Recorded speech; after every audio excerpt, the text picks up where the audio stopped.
Good morning, everybody. I am really excited to show you one of my favorite views of Dubai. It's so famous that it even has its own hashtag. It's called Me and the View at 42. So that should indicate that this is actually the 42nd floor of the Shangri-La Hotel in Dubai. The previous shots that we've worked on have been private residence where I've had to gain special permission to access the view. This one's a little bit different. If you happen to stay at the Shangri-La Hotel in Dubai, you can access this viewing deck at any time of the day and sunset. The other thing, at the point in which we're filming this tutorial, they actually open it up for photographers at 6 a.m. This time of year in February, sunrise is right around 6:55, so you can be up here for the beautiful blue hour and get all of the best lighting for the shot.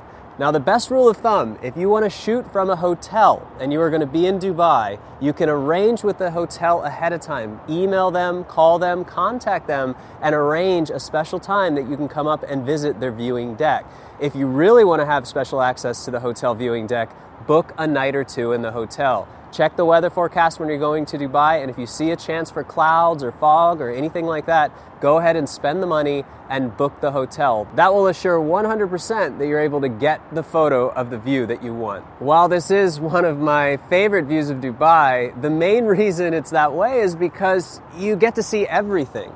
It has probably the coolest view of Sheikh Zayed Road and the giant interchange where everything intersects. There are loops of roads, overpasses, underpasses, and from this vantage point, you get to see how that circulates all throughout the city beyond. With this view in particular, it's one of those shots in Dubai. Once again, we're really close to the Burj Khalifa. We're so close to these buildings. The view is so wide. No matter how wide your lens happens to be, you're going to have the feeling that you want to shoot even wider. Here's an example that I shot last time I was here at 14 millimeter. Check this out. Now, as you can see, I have a lot of the view and it's very beautiful, but I feel like I want a little bit more. The yellow building on the right is a little close to the edge, and the buildings on the left, I feel like I could use even more pads. So something like 11 millimeter may actually be better for this total shot. So being that the view is so wide here, what I like to do when I'm up here is actually shoot a panoramic image. In the previous lesson, I showed you guys how to set up and calibrate this panoramic gimbal head. So I'm using the exact same system with the exact same setup here. I've made sure that everything's perfectly level. I've made sure that this is as close to the center as possible. The main difference here, I'm not using a clamp like I was before, and the permissions of this building do not allow us to cross this railing. Behind me, you may see this really nice stable platform here, but out of respect for the rules, we're definitely keeping our tripod behind the barrier in general. The reason is you should always try to follow the rules because we want to keep this area available for everybody that wants to come up and shoot it. So if they ask you to not cross the railing and you do cross the railing, if something happens, there's a chance that they could stop photographers from coming up here altogether, and that would be horrible because it would spoil this amazing view of the city. Another thing I want to point out is my tripod is extended a little bit higher up. The reason I didn't extend my tripod even further up so that I could avoid this barricade here on the bottom of the frame was because then I wouldn't be able to monitor and check this ball head here. I'm not very tall. If I was taller, I'd be able to look over and get a little bit more height. Something else to point out here, this is a very beautiful hotel, but it's one of the original 5-star hotels in Dubai, so it has beautiful wood decking here, but if I move back and forth, it's actually shaking this tripod. So when I was shooting, I was very careful to stay still and not move any of the boards between my shots. This morning we arrived promptly at 6 a.m. and I immediately set this up to be able to capture the blue hour. As you can see behind me now, the sun has already come up. We have some beautiful clouds. We actually can see the sun here on the left. It's a beautiful clear day in Dubai. And before the sun came up, I was actually able to get a series of what I think are going to be beautiful panoramic images. Unlike the previous lesson, both my setup here, my camera settings, and the way that I captured the pano was slightly different than it was before. The main thing that I did is instead of using f8, I went down to f5.6 so I could gain a stop and shoot much faster. There were a few things going on here. One, I was up here pretty late. I like to get up here 2 hours before sunrise, but I was up here barely an hour before sunrise. So that meant I have a lot of frames to capture, and by going down to f5.6, it allowed me to capture them a little bit faster. The nice thing about APS-C cameras is that f5.6 is as sharp as f8 is on a full frame sensor. That's one of the benefits of shooting APS-C. So I was able to take advantage of the faster shutter speed and maintain a crisp, sharp image. The second thing that I did that's probably the most important, last time I was going from right to left and then back from right to left so that I could just sequence my pano all the way from one end to the other. So in Lightroom, I can actually group them together very easily.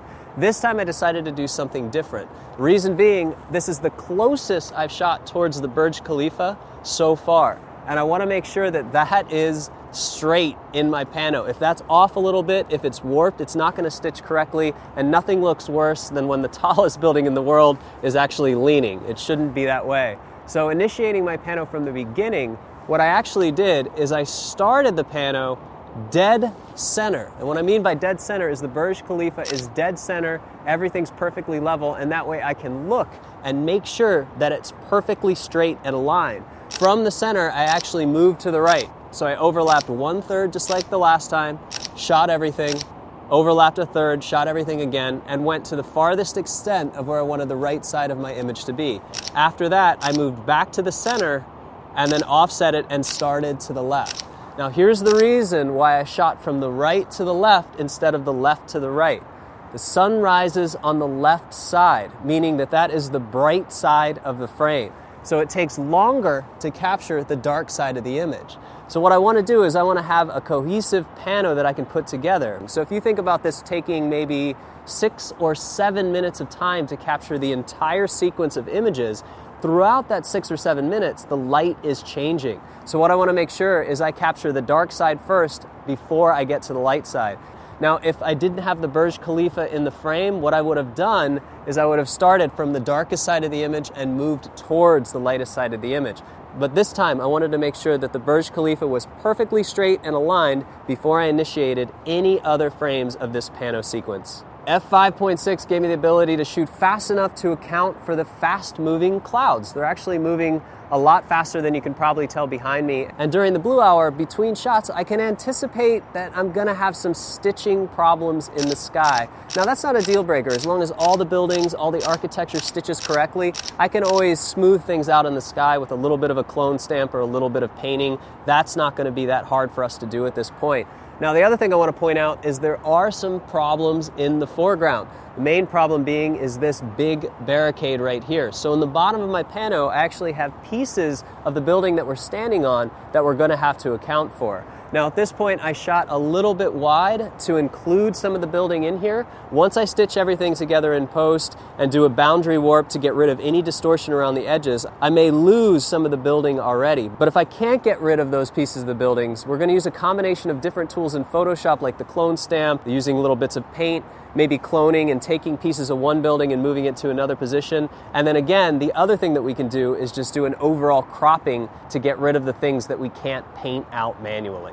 The other reason that I decided to shoot wide, now there were some options. If I shoot wide, I'm going to include part of this building.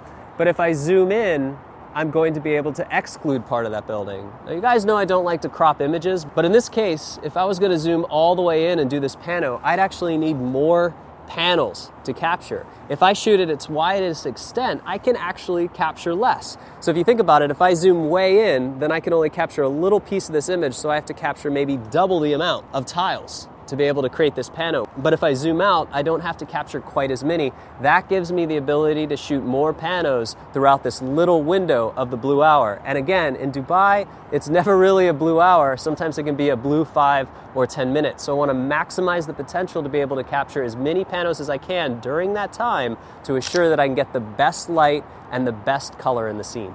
Even with everything set up, everything leveled, probably the most difficult thing about shooting here is these boards. If I actually take a step back, I don't know if you guys can see, my camera is wobbling. So what I did is I made sure that I had my trigger release cable, and every single time I'd carefully place this, I can actually see the level on the back of my camera moving back and forth. So every time I set this into position, I'd actually wait 3 to 5 seconds for it to settle, and I'd carefully press this button. Then I'd reset it again, and I'd wait to make sure that there is no wobble whatsoever in the camera. When I was shooting, I made sure to stay perfectly still, to not shift back and forth. Even Lee and Patrick here, with all the cameras that we had set up to capture the time lapses, to capture this interview, we're kind of like tiptoeing around on these boards. So you want to make sure, especially during the blue hour when your exposures are anywhere from 6 to 15 to 30 seconds, that you're not shifting back and forth or changing your phone, because any slight vibration of this will throw off the sharpness of your image and result in a very poorly stitched frame and bad look overall for your image. So you want to make sure that everything is stable and as stable as possible. Now obviously the more you extend a center column, the more you push the legs together on a tripod, it decreases the overall stability. So you want to make up for that by definitely making sure that everything settles, there's no wobble, and it's 100% still and perfect before you initiate the shot. Dubai is perhaps one of the most interesting cities in the world to capture, not just because of the cityscape itself, but because of the rarity of clouds. For most of the year, it's completely clear, and then for a few weeks, during maybe October through March, we end up with these beautiful opportunities to capture not only clouds, but sometimes, and just a few days a year, fog as well. So I've been visiting Dubai ever since 2009, 2010, and I've always had dreams of capturing the fog. I've always known this view existed, and it's been really fun to capture this view over the years, and I made sure that the first time I came up here, I had everything set up and I had tested all my Pano gear. I knew that I could stitch something together seamlessly. I was very lucky one morning when I was up here. I was staying at the hotel for a week, and I had beautiful fog along with clouds. So all that preparation, all the time I spent shooting the city, understanding the different vantage points, and of course understanding how to capture panoramic imagery here, prepared me to be able to get what has become probably my favorite shot in my entire portfolio.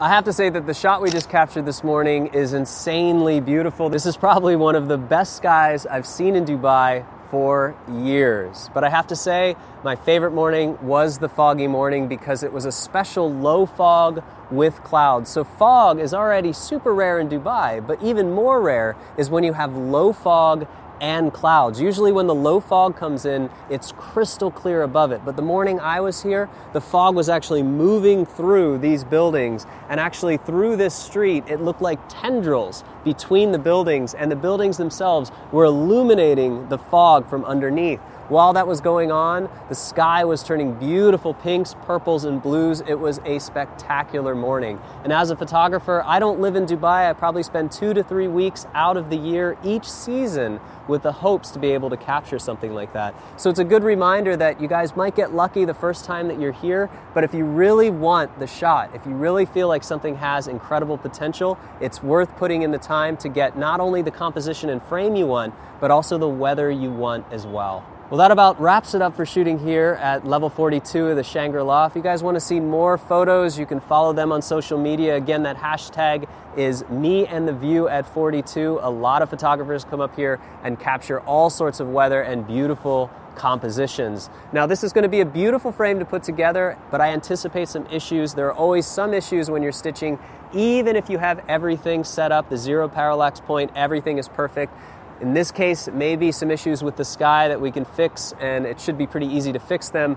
But I also anticipate some problems down here. Last time when I was up here shooting, this intersection is so intricate that sometimes when you're stitching it together, some lines can be off, some of the bends around the corners can be off a little bit. So we're probably going to have to zoom in very close in Photoshop to make sure that our stitching is 100% accurate. And anything that isn't 100% accurate, we're going to have to go in there and manually adjust. So I have high hopes for this image. This is the best sky we've gotten in Dubai so far. The next time I see you guys, we're going to bring it into post-processing, stitch it all together, and make it look beautiful.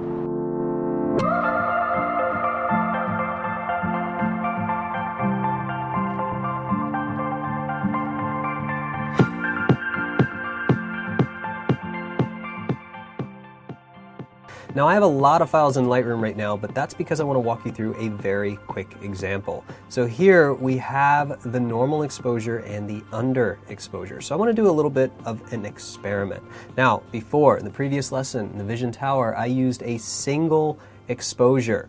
but it wasn't the peak of blue hour. In other words, I was able to balance the neutral exposure without having problems in the highlights. In this case, I'm going to have to use the underexposed image because I have such bright differences and discrepancies between the highlights and the shadows. So what I want to do though is, what if we wanted to blend a panorama together? What if we wanted to go ahead and blend exposures together with that panoramic image? Well, Lightroom is amazing in the fact that it puts these panoramic images together really fast and allows us to work with and preview these panoramas almost in real time, but it does have some disadvantages. Now, let's go ahead and examine that. Now, what if I wanted to create a panorama for the overexposed portion and the underexposed portion, and then take those both into Photoshop and blend them together? Would I be able to do that inside of Lightroom? Well, let's do this together and find out. First thing I'm going to do is select every other image. Now, that's going to be the natural exposure. So we'll just go ahead and quickly select every other image here, scroll over, and select all of these. I'll go up to Photo, Photo Merge, Panorama. It's going to give me a quick low-res preview. I'm going to leave it spherical, boundary warp 100%, and merge the result. Now our panoramic image is created. Let's go ahead and create one for the underexposed version. So go ahead and select every other image again. Slide over.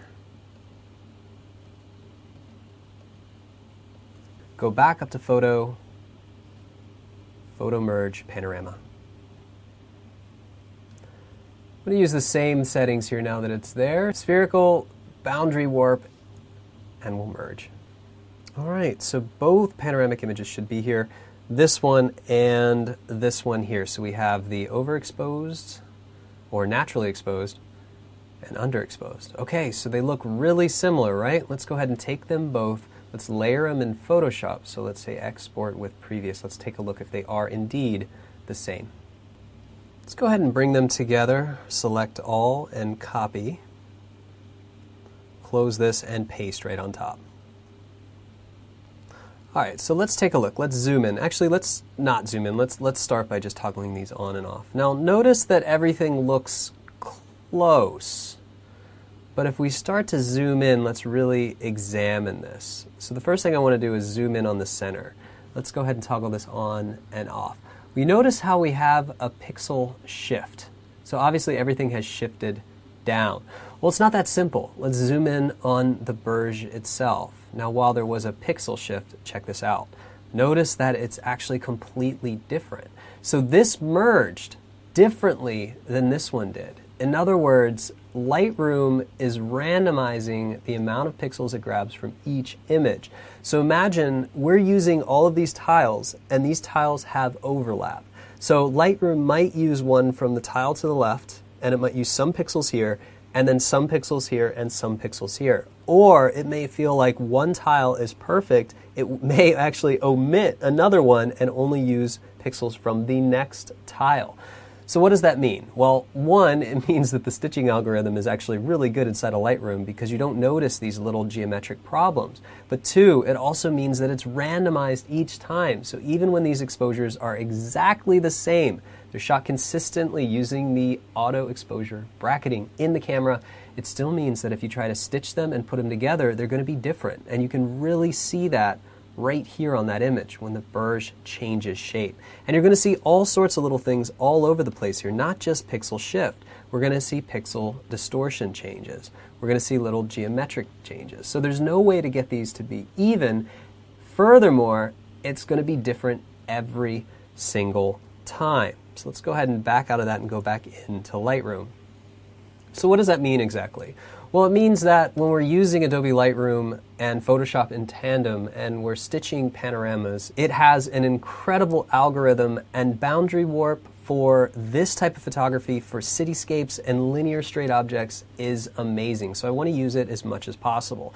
But it does limit us. We can't just stitch together all the panels an underexposure and overexposure, and then blend it together. Thankfully though, in this case, I can get everything I need from the underexposed RAW. So RAW technology is amazing. The Fujifilm RAF files are amazing, so I can just make some adjustments to the underexposed image and get a perfect result. And that's good, because if this was a severe difference, say I was shooting into the sun and I had to blend exposures together, the process using Photoshop and Lightroom would be to take each individual panel, blend those together, save that as a TIFF or a PSD, and then after each panel is blended together individually, then all of those are brought back into Lightroom and stitched as a panorama. Is it a difficult process? Absolutely not, but it's extremely time-consuming. So the best thing you can do when you're working with panoramic images is use a camera that has great raw capacity. In other words, a camera that has incredible dynamic range. That way you can pull all the detail you need out of the shadows, maintain the highlights, and prevent yourself from doing any extra work blending exposures together. So saying that, let's go ahead and take a look at these again. Now we know we're going to use the underexposed, so that's stitched together perfectly. Let's go ahead and get rid of this one. So I'm going to right click and remove. I'll go ahead and delete it from the disk. And when you guys open this up, what you're going to see, you're not going to see this exposure. You're only going to see the underexposure. So while I'm at it, I'm going to go ahead and reselect all of the higher exposed images here, just like this. And I'm going to right click and remove the photos. So when you open up Lightroom, when you open up this lesson, you're going to see all of the underexposed images, and you're going to be able to stitch the pano together.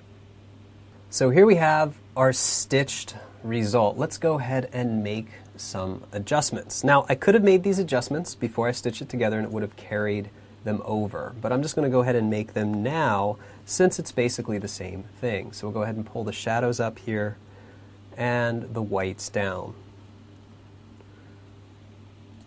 to get a more balanced image. And I've hit J on the keyboard. You can see there's a little bit of clipping in the black, so I may actually want to bring the blacks up just a tiny little bit to compensate. Pull the shadows up just a little bit more. That looks pretty good. So we'll say 40 in the shadows. That looks nice.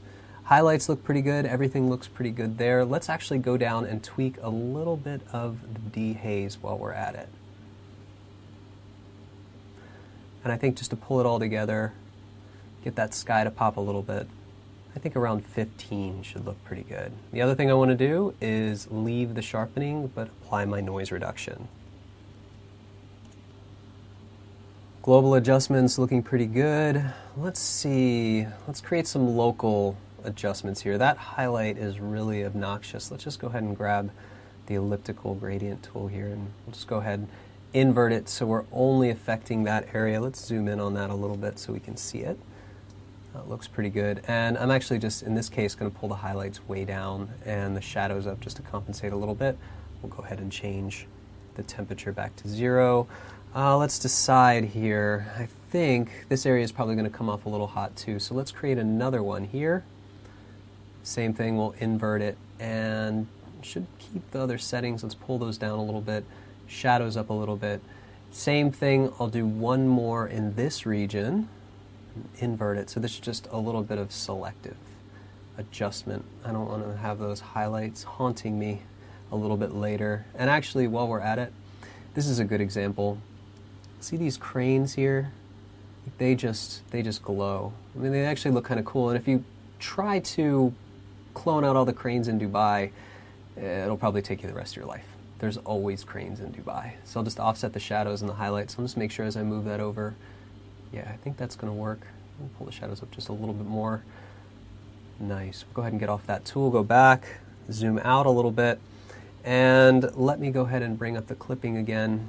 You can see I have some clipping in the tower, some clipping in this. This is actually called the Karbash Tower, so there's a little bit of clipping in the shadows here. Let's go ahead and fix that just by applying a gradient to the bottom of the image. Let's actually sharpen the gradient, pull it up just a little bit. Zero these settings out. And let me just take a look at the shadows here. Just a little bit, maybe 25. It's like a quarter stop. That should just about do it. So now, let's go back to the main image and let's talk once more about cropping. Let's not pay attention to this big obstruction in the foreground here that takes away from the scene. We'll take care of that in a few minutes. But let's talk about cropping. First thing is, this is a deal breaker for me. That is way too bright and very distracting, so at least we have to crop that out. Now, I definitely want to pay attention to this leading line. I really like that leading line, and I want to keep as much of this as possible. So right to about there, we actually get the corner of this building, actually kind of wrapping, unwrapping, and this leading line coming in, wrapping all the way around here, and we have another one coming in. But I always like to put the Burj Khalifa somewhere close to the center. So if we're going to do that, probably want to crop some of this off. Now, we also don't want to crop a foreground tower.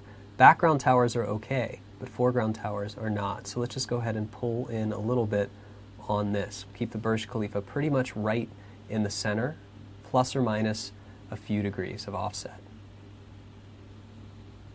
Something just like that, and we'll just go ahead and apply it.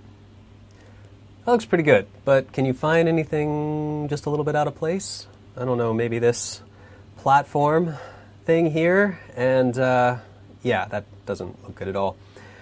Well, the first thing we could do is try to crop it, so let's do that. But if I crop it, all of it, I'm losing a lot of the image, a lot of the image, and a lot of this road. I don't want to do that, so let's not crop it. Let's talk about some object removal options. We're not going to do that here in Lightroom, so let's do that in Photoshop. So with this being our final composition, actually I want to probably crop just a little bit more off this side. There's a little thing in the bottom corner that was bothering me. That looks good. This is pretty much in the center. Everything looks pretty good. Balance is good. Light is good. Everything looks good. Let's go ahead and export this into Photoshop and let's take care of that annoying object. So we'll export with previous. Since we just had an example, let's use unique names. Now that we're in Photoshop, I can tell you guys that to clone something like this out would be very difficult. When you stitch panoramic images, you sort of have a perspective unwrap. So we can't really see through our peripheral vision everything as a panoramic image. We just have our field of view that our vision is capable of. But when we start to stitch together 180 or into 220 or even 360s, you get this unwrap effect of distortion. You can kind of see that here. This is not a bent line. When you actually look at it, it's a straight line. These are linear lines that are converging. But as we start to stitch this together, it actually unwraps or bends perspective. It also does the same thing on the bottom, starts to add a curvature. And you can see that as the tower is straight, you can see that it does start to curve down. So we're creating sort of this infinite super perspective. Now we can use that to our advantage because this road doesn't actually curve this way in real life, it just does in this image. We can also over-distort part of this image to overcome some of the barricades, or in this case, physical obstacles that we need to remove from the scene. Just for fun though, let's go ahead and see how well the Content Aware does. We'll zoom in a little bit. Let's give it the benefit of the doubt. Let's just say that, you know what, it's going to work really well. No. Will it work here? No, not even close. Now here's the other thing. Speaking more towards that distortion, you can see how this, if we just shot this, if we shot this in a normal camera, normal lens, not a panoramic image, it would have vanishing point perspective. But here you can see it's actually bending around. So we actually can't use the perspective tool when we're cloning here because this is actually an angle. It's an angle. You can see this is too. This wraps around and it's an angle. So we can't really recreate it in an easy way. We'd have to hand paint each one of these tiny little pixels. Now the only thing easy about this would be this carved out lot that's going to be a future tower or a parking lot. Obviously that's just gray texture. But this building, these roads, this highway, well, not impossible, just very improbable to get right. So we're going to do one of my favorite things to sort of cheat perspective here, and we are actually going to scale or warp the bottom of this image to remove as much of this as possible. Let me go ahead and delete this layer, and I'll walk you through that process. If I were to duplicate this, and I am going to duplicate it, Command-J, and transform it, you could see that I can actually transform the image. I could actually stretch this whole thing down. Now, that doesn't really do much. It's just like cropping it, but it's the basis for what I'm actually going to be doing. So I'm going to go ahead and delete that layer. What I'm going to do is zoom in a little bit, just a little bit, And using the marquee selection, I'm just going to go ahead and select a portion of this, and I'm going to slide it down. Now, looking at the Karbash Tower, which is this tower right here, I'll redraw that selection. I'll pay attention to the geometry. See how we have the top of this. I'm holding spacebar to move this. As I move it down, see how the peak of that triangle is disappearing, and I'm grabbing just the edges of where that square meets the top of the triangle of the building. In a similar fashion, I'm very close to the top of the other tower on the left. So if I grab something right about here, and I use Command J, and I scale that just a little bit, like this, you can see that I can distort just those buildings and the road itself. So it's going to stretch these buildings out, but nobody's going to be able to tell the difference. Now I can stretch this quite far, just like that, hit Enter. Then you can see if I turn this on and off, you can see that I've actually stretched the perspective, but remember that the perspective itself is already distorted, so I'm just adding a little bit more distortion. With this selected, I'll marquee select one more time. So I'll go about halfway, or a little bit more than halfway from last time. So in other words, I selected up to here before, now I'm going to select from there, and I'm going to Command J one more time. Now I'm going to transform this again. Just like that, and hit the return key. So if we take a look, we have this turns into this. So instead of cropping, we've actually pulled these details down. So all of this, the roads now pull and converge. If we look at this road, it's just accentuated that curve and made this building seem a little taller, but it's not out of the realm of believability, which is really fortunate for us. So again, we have these two layers. Now what I can do is just go in and add one more layer for cleanup. So I'm going to go ahead and call this cleanup layer. And we'll zoom in and switch to the clone stamp. Let's start with the easy part. I like starting with the easy part. Could probably even do this with Content Aware, but let's go ahead and do this together with the clone stamp. And with a flow of about 10, I'll grab this area just about here, and I'll just sort of paint that in. Change that to 20 so it's a little bit more dramatic. And we'll just go ahead and paint this parking lot back in. So again, this texture really is not that important, that it's perfect. Just that it's not noticeable that something was there before. And I'll just paint that in. Lighter opacity, surrounding pixels, we'll just go ahead and fade that in. Easy, that was easy. This here, pretty easy. Clone stamp. Again, we'll just grab an area right around there, which is perfect. Pretty easy. This one here, same thing. Should be able to just grab pixels here. I'll make that smaller. And just get rid of that. Same thing here. Just sort of pull that in. Here again. Not a problem at all. Where it'll get a little bit more difficult is over here. That's because, again, you can see the distortion here. We've added to it. There's no real straight lines. This is where the road starts to curve. This one's a little bit easier. We can probably take care of this one first, just because it's simple. So I'll grab one of those lines here. Click, move this over. Just like that. I'll do the same thing here. And this time I'll get rid of that extra line. And I'll just paint that in. Really easy. That just has to be close. That's what I'm going for, is close. And what I want to do is get rid of that so that I can grab some from up here. Remember, this doesn't have to be perfect. It just has to be believable. It's already distorted, so that works for us. Same thing here. And nobody's really going to look at this tiny little detail. There's so much in this scene to look at, so much going on, that this tiny little detail in the foreground just has to be close. Because there are much more interesting things to look at than the bottom of this road. Same thing here. I'm just going to grab this line, continue it. That looks pretty good. Well, it's just going to take a few more moments. Just go ahead and do the same thing here. Now what I want to actually do, I think, is cheat the system a little bit.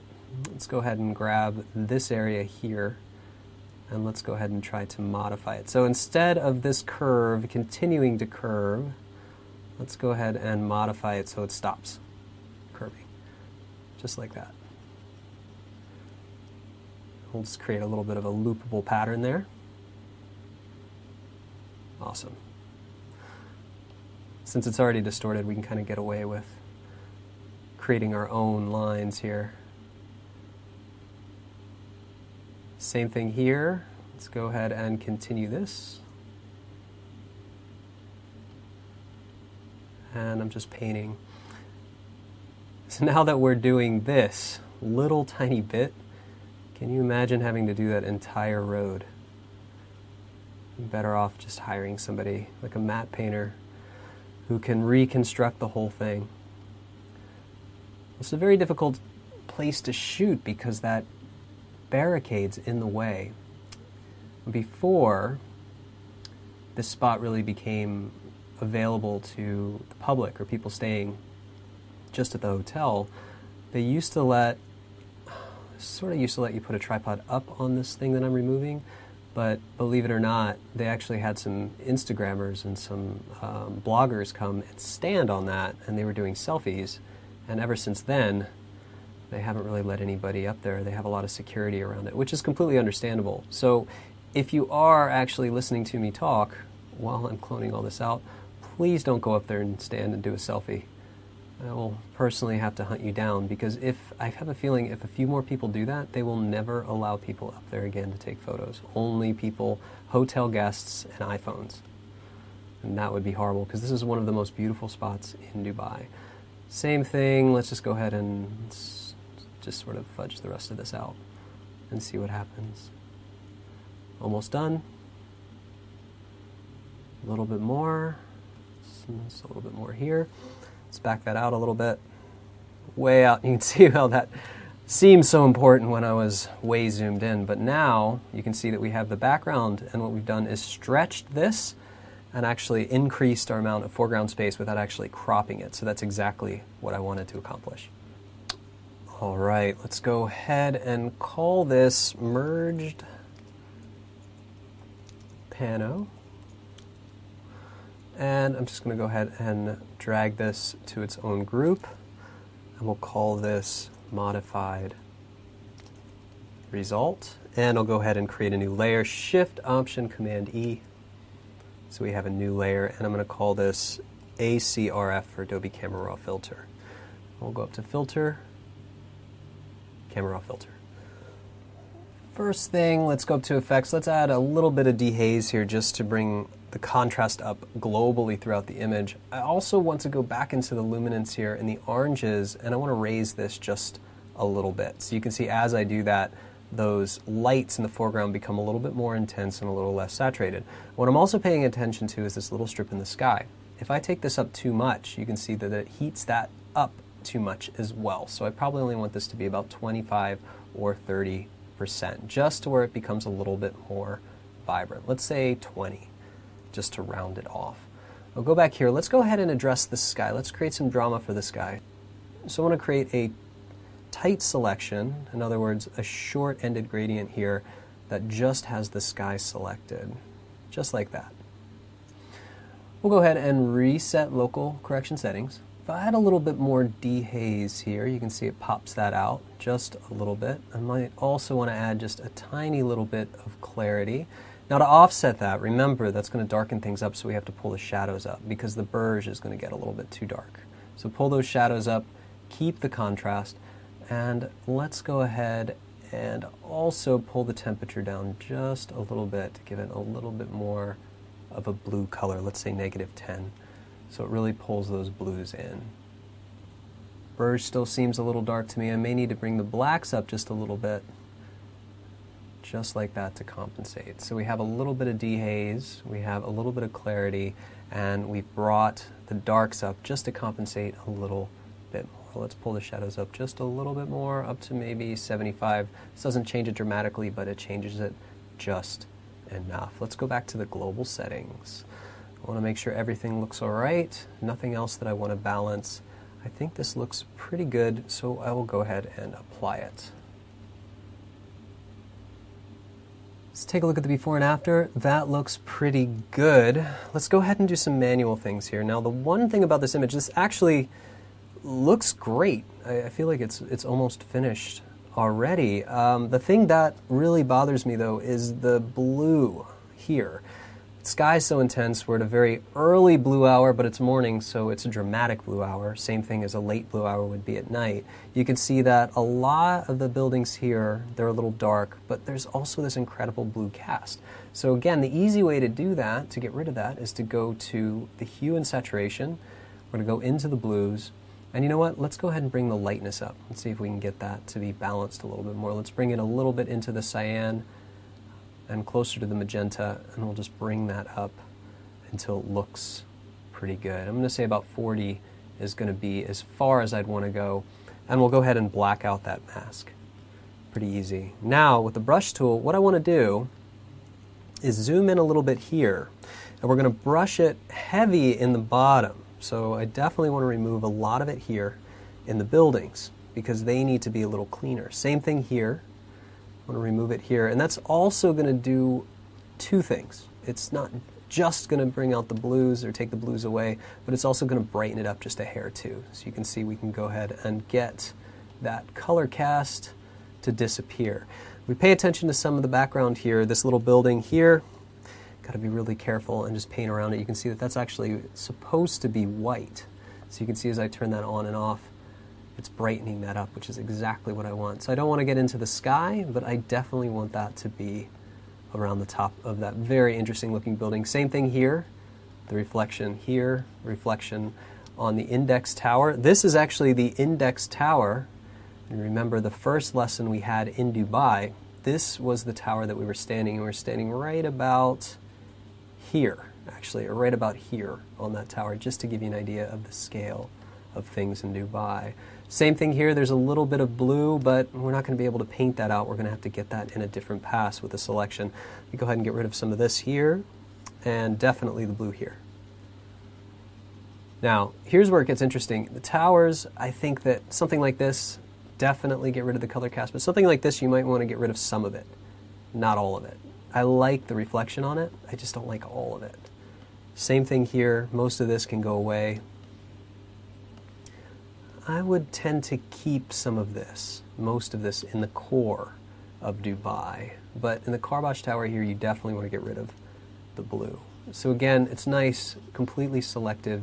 If you overdo it, you can come back and adjust it. All of this down here, same thing, really easy to go in and remove that blue. I'll kind of fade this into the horizon so I have a little bit of the blue coming in on the top and not much on the bottom. We'll go ahead and get rid of it here. So let's back this up a little bit. Let's turn this on and off. You can see that's starting to look pretty good. But where I really want to focus this on is the buildings here. So if I use the paintbrush and I overlap, you can see that I'll get the sky. So what I'm actually going to do here instead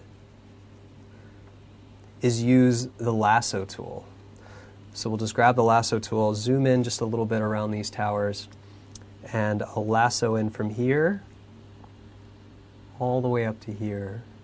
So I like to do everything with the paintbrush tool as much as possible, and then anything left over, and these are very, very linear lines, and very difficult to brush at these really strange angles. So we can just go ahead and do it this way. We'll add to this here. You can see there's not much blue on the bottom. Same thing here, here, here. Pretty easy object to select. We've done much more difficult things in photographing the world, that is for sure. So just go ahead and bring that down, close it off, zoom out a little bit, and you know what? We're going to have to take care of this guy too, the index tower. As far as towers go, like, these are super interesting, and this one's just a little blocky. So no disrespect to the architect, but, you know, could have made it look a little cooler than that. The view from it, though, it's amazing. So again, really simple. This is color, so we're going to soften the edge of this selection, which will save us a little bit. Since we're not masking in a sky, it's not quite as crucial. And here, with this selected, we'll go ahead and flood it with white. Then we'll go ahead and purify those blues a little bit. With this selected, going to the properties, feather this by 1 pixel. And take a look at our result. Now, looking at it, I feel like it needs a little bit more contrast, but again, I already used the camera raw filter once. I don't want to go back into it because it's going to double that file size, and again, these are panos, so we want to be really careful about that. Instead, let's go ahead and create a channel selection here for the highlights.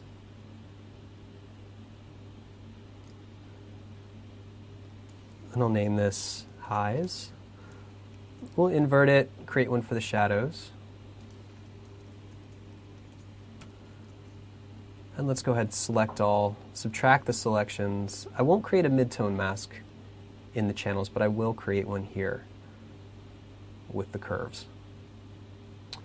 And let's go ahead and create some more contrast in this image.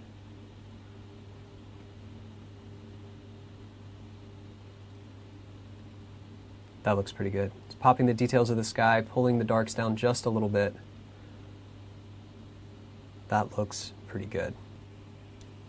While we're on the subject of curves, something else that we can do is create selections on the darkest parts of the image. For example, here in the core of this tower seems a little bit dark, but if I were to select it like this, very easy selection again, you can see that if I create a curves layer, I can just do an easy gamma boost, just like this, and I can pull some of those details out so we can start to see the windows. Anywhere else that I want to add this, I could do that just by making a selection. So these buildings, for example, I could do the same thing. Like let's say I want to pop the details of these buildings because I feel they're a little bit dark. I could go back in and just reselect them really quickly. And again, they were really easy to select. And after I make a selection of one, I'm going to show just sort of a little trick to get away from some of the masking lines. So this is color, and this is a little bit of gamma. So basically, when I add this, you can see it's going to pop those details out. But I can also brush it out a little bit. I can switch this to black with a low flow, and I can actually just kind of soften that up. So there's less of a transition. So I can control the exact areas that sort of occurs. And then my masking doesn't have to be as precise, but it's going to be more precise than if I tried to brush this in, mainly because of the surrounding pixels around it. It's really hard to do. So same thing again with the lasso tool. I can go ahead and select it like this and just quickly grab this again. Not worrying about being perfect, just making sure it's slightly inside of the line here, so I'm not getting any of the city behind it. Same thing here. Just go ahead and end it here. We'll go ahead and flood that with white, deselect, go back to the brush, and then just go ahead and fade some of it out on the edges, just like that. So we're getting a nice effect here. Softening it, softening it. If we wanted to, now I already kind of took a stab at the architecture here, but if we wanted to go ahead and pop this out, it would be the easiest selection because it's just a little box. Well, it's not a little box, it's a very tall, expensive box. So let's go ahead and do the same thing here. Go ahead and fill this, deselect, and I'll just go ahead and brush that out because it's too much. Definitely some of the core of it's okay. With this layer selected, now that I have everything, and that may be a little bit too much, so we can pull it down just a little bit. But it gives me the ability to go in and maybe paint some of these other areas. So if I thought that I wanted to bring a little bit of this tower out, for example, I could just brush that in. Instead of selecting it, I could just grab the core of this tower and just with the brush, I could add it there, just to bring out some of the details here. And I can go through and figure out which areas I want to pop a little bit more from the background. And anything with these lights. Again, we're shooting against a sky that's really bright, so sometimes it's good to pop some of these details back out because they get a little bit lost against a sky like this. All the color corrections are starting to come together. Let's go ahead and talk about sharpening first. So with Shift, Option, Command E, we'll create a new layer. Go up to Filter, Other, High Pass. We'll use 3 pixels this time. Set it to overlay, create a mask, and with the gradient tool, we'll stop it from here to here. The next thing I want to talk about is the noise reduction. So if I zoom in on this sky, I've added some detail with clarity and dehaze. The dehaze doesn't add a lot of noise, but clarity sure does. So we're going to have to go in there and be a little bit more aggressive with this one. If I do a quick image size, we can see that this is 12,000 pixels. So it's actually 42 inches. So it's basically 40 by 16. So this is ready for large format printing. If it's going to be printed in large format, it can be important to remove all the noise, because if you're going to print it really large, that noise is going to get large as well. So in this case, I'm going to have to duplicate this layer, go back up to the camera raw filter, and we're going to remove the noise in the sky. Let's go here to the noise reduction, and of course we're going to have to zoom in here. Let's just go ahead and draw a selection, and we'll take a look at the Burj Khalifa. This is a good example of when we have architecture and the background so we can see everything. Let's just go ahead and pull this up until that noise disappears. Obviously the detail in the Burj Khalifa is going to go away as well, but that's okay. We'll try to preserve a little bit of it, around 70%, and I'll apply this. So we'll call this ACRF noise reduction.